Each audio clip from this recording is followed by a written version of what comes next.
श्री कृष्ण कहते हैं, गलती सभी से हो जाती है। यदि आप गलती मान लेते हैं, माफी मांग लेते हैं, तो आप इससे मुक्त हो जाते हैं। माफी मांगने की कला हमें आनी चाहिए। यदि अपने गलती की है तो यह सभी के लिए आसान नहीं होता। माफी की कला उतनी सीधी नहीं है जितनी आप सोचेंगे। कभी कभी अत्यंत कठिन कार्य हो सकता है। क्षमा कर आप जीवन को शांतिपूर्ण बनाते हैं, जो आपके घावों को भर सकता है। श्री कृष्ण कहते हैं, क्षमा करने वाला पाप से मुक्त हो जाता है। जब हमें गहरी चोट पहुंचती है तो हम कभी माफ नहीं करते हैं। करुणा में बड़प्पन है, सहानुभूति में एक सुंदरता, क्षमा में एक अनुग्रह है। कमजोर कभी माफ नहीं कर सकते। क्षमा ताकतवर की विशेषता है।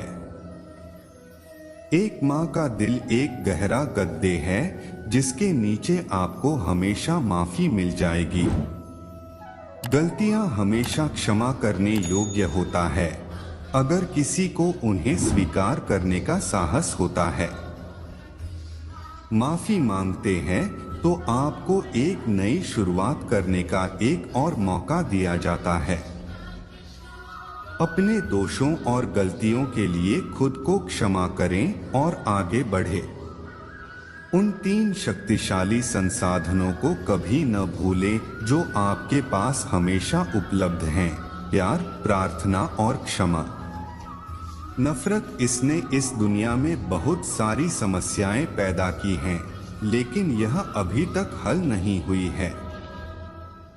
अपने दुश्मनों को भूल जाओ पर उनका नाम मत भूलना। माफ करने के लिए यह सबसे महान उपहार है जो आप स्वयं को दे सकते हैं। सभी को क्षमा करें। गलती करना मानव का स्वभाव है। क्षमा करने के लिए ईश्वरीय। उन लोगों को क्षमा करें जिन्होंने आपको चोट पहुंचाई है।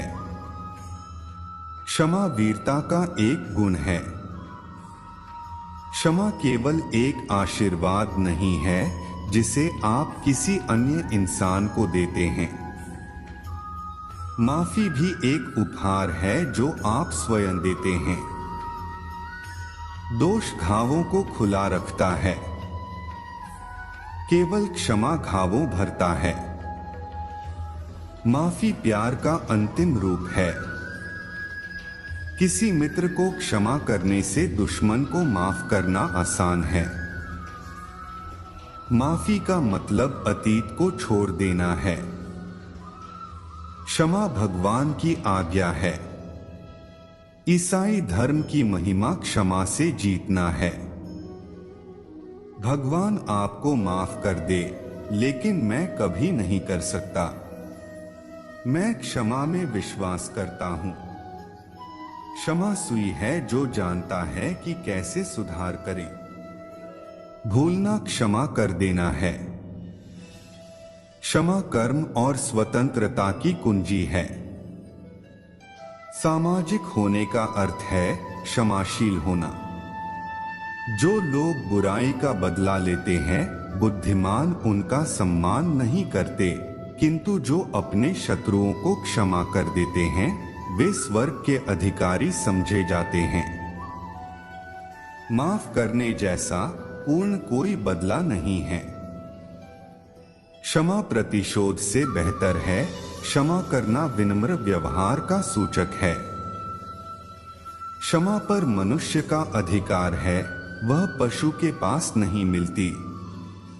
यदि कोई दुर्बल मनुष्य अपमान करे तो उसे क्षमा कर दो, क्योंकि क्षमा करना ही वीरों का काम है। परंतु यदि अपमान करने वाला बलवान हो तो उसको अवश्य दंड दो। जो क्षमा करता है और बीती बातों को भूल जाता है, उसे ईश्वर की ओर से पुरस्कार मिलता है। मैं आपको छोड़ने के लिए माफ कर सकता हूँ, लेकिन वापस आने के लिए नहीं। क्षमा एक विकल्प है, लेकिन यह एक विकल्प नहीं है। अगर हम वास्तव में प्यार करना चाहते हैं तो हमें सीखना चाहिए कि कैसे क्षमा करें। अंधेरा अंधकार को दूर नहीं कर सकता है, केवल प्रकाश ही ऐसा कर सकता है। घृणा नफरत को दूर नहीं कर सकती है, केवल प्यार ही ऐसा कर सकता है। क्षमा के बिना कोई प्यार नहीं है और प्यार के बिना क्षमा नहीं है। जब आप क्षमा करते हैं तो आप अतीत को किसी भी तरह से नहीं बदलते, लेकिन आप निश्चित रूप से भविष्य को बदलते हैं। स्वीकृति और सहिष्णुता और क्षमा वे जीवन बदलते सबक हैं। मैंने खुद को माफ कर दिया और खुद को आजाद कर लिया। सभी कहते हैं कि क्षमा एक प्यारा विचार है, जब तक कि उनके पास क्षमा करने के लिए कुछ न हो। यदि आप क्षमा नहीं कर सकते और भूल सकते हैं तो एक चुनें। ईसाई होने का मतलब अक्षमय, क्षमा न करने योग्य को माफ करना है, क्योंकि भगवान ने आपको क्षमा की है। क्षमा आत्मा को मुक्त करती है। यह भय को दूर करता है। इसलिए यह इतना शक्तिशाली हथियार है। जो माफ किया जाता है वह आमतौर पर अच्छी तरह से याद किया जाता है।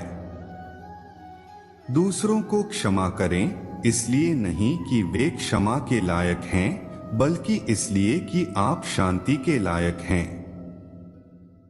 क्षमा प्रेम का अंतिम रूप है। यदि आप अपने कार्यों के लिए सहानुभूति और क्षमा का अभ्यास नहीं करते हैं तो दूसरों के साथ सहानुभूति का व्यवहार करना असंभव होगा।